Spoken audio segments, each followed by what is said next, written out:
Phoebe has asked this question, and I thought it was quite an interesting one to answer because I'm sure that many people kind of feel the same in some way or other, and I thought it might, be good for some deeper exploration. So she says, my biggest challenge with style is when I make a personal breakthrough and feel more aligned with who I am and want to be, my wardrobe is behind. It speaks to the older, less bold, less daring me, and that irks me. I have a very small wardrobe, less than 30 garments. The more expensive pieces suit my new self, but most of my casual clothes, and tops in particular, speak of playing it safe and wanting to be unseen. And I think this is really interesting to think about, because the whole thing is our wardrobe is all historical. It's all based on past experiences, past purchases. So the minute you buy something, it's everything was bought in the past. So they were bought when you might have been, feeling different about yourself. They were bought for sometimes a different part of your lifestyle, or having a different lifestyle, a different location, different age, all those sorts of things too. So it is quite an interesting thing to think about, that as we develop, mature, have some personal growth, that we really want our wardrobe to be working with us. But is it holding us back? Is it stuck in the past? And then, of course, what can you do about it? Because, most of us don't have Oprah-sized budgets where we can just go out and replace our entire wardrobe all at once and, just buy everything new. And plus, too, even finding the things we want can be really hard as well. It's not necessarily really easy just to go out and go, I've got this idea, this new vision of who I am and what I want to be. Now, this also speaks to some personalities. It is something that there are personalities who feel safe and grounded when wearing clothes based on past experience.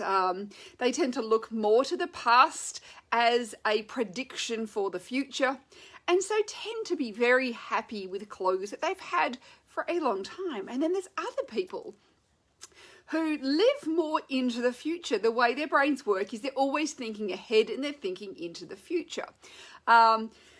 And so if you are one of those, you're more likely to potentially be looking at what will work for me coming down the track, not what has always worked for me in the past.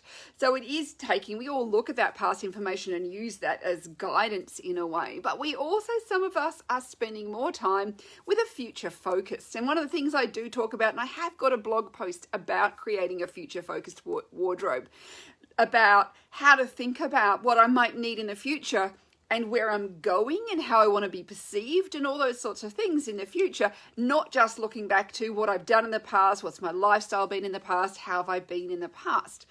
And then there are the people who live in kind of the present moment. They're neither really past focused nor future focused, and they are very much more the present in the now. And this can be kind of hard as you're stuck in between these two, that you'll suddenly might realize that what you have now isn't who you are now. You realize it's a person from the past, but you also don't necessarily have as much as that future focus that some other people have. So what do you do when you go, well, I can't just replace my wardrobe? How do I bring it up to be related to the new me? The person I have grown into being, the person I am today. And this is where it's looking at, potentially if you say it's an older, boring, more safe me in the past, then it's thinking about, well, how can I make my clothes more interesting? Are there ways I could adapt them, renew them, recycle them in some way or other, refashion to bring them more up to date? So if you're someone who sews, that's definitely something that you could think about. Can I put some tweaks on them? Can I add some interest? Can I, make some changes to make them more updated? Or can I add accessories? This would be the other thing that I think this is where accessories are such useful tools in your wardrobe, that it allows you to bring in the feeling of difference and newness and excitingness. So particularly as you change, you may be thinking that that's something that you're after, is adding that, but adding that using some accessories to do that for you.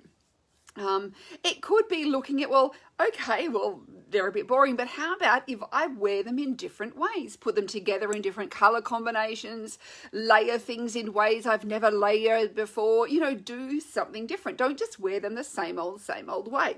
One of the things I suspect here, that the reason why you're particularly finding that your casual tops in particular are very safe and boring, is that often we spend more time and energy when we're thinking about buying something, when we're thinking about, should I buy this, particularly the more expensive items, we may have a bit more thought. Is it really me? Does it say what I want it to say? All those sorts of things.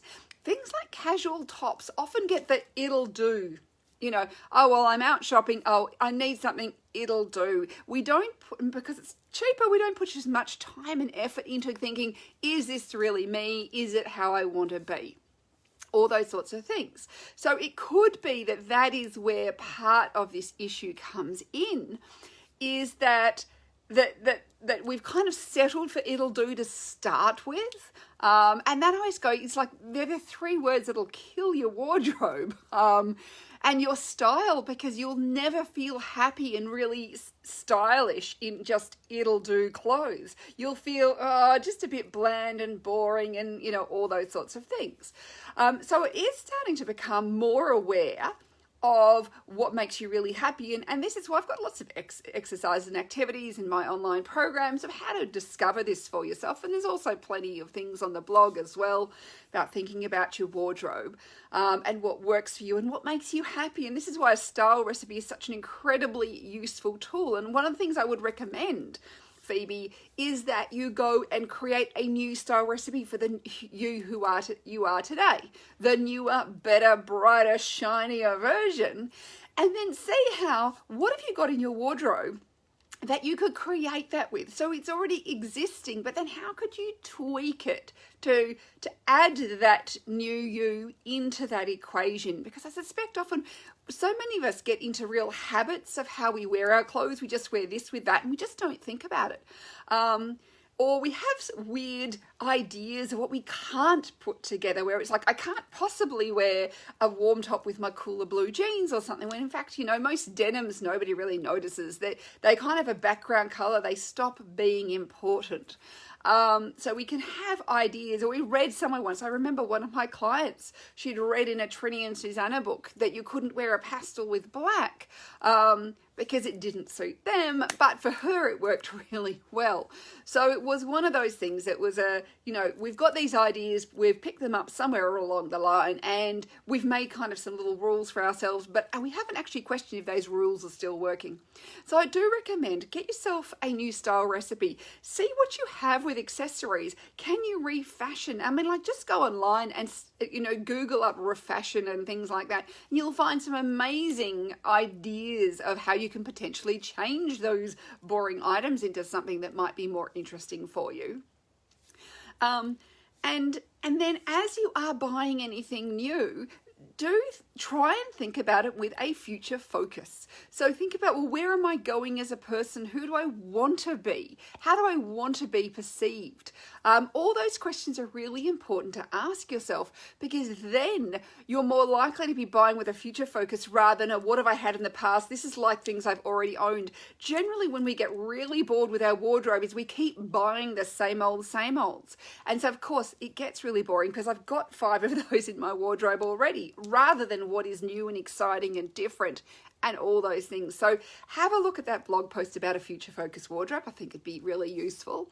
And do also think about your style recipe, because you can wear, I've seen, the same garments worn in very different ways by different people because they're styled differently and they're put together with different things.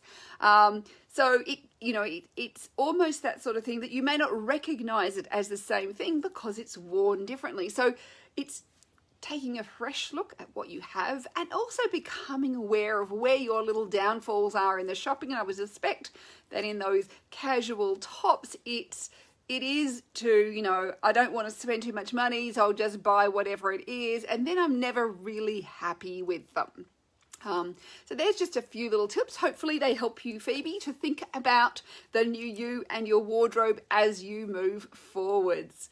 So thanks for your questions. Please keep sending your questions to me, Imogen at InsideOutStyleBlog.com. And of course, head over to the blog for lots of tips.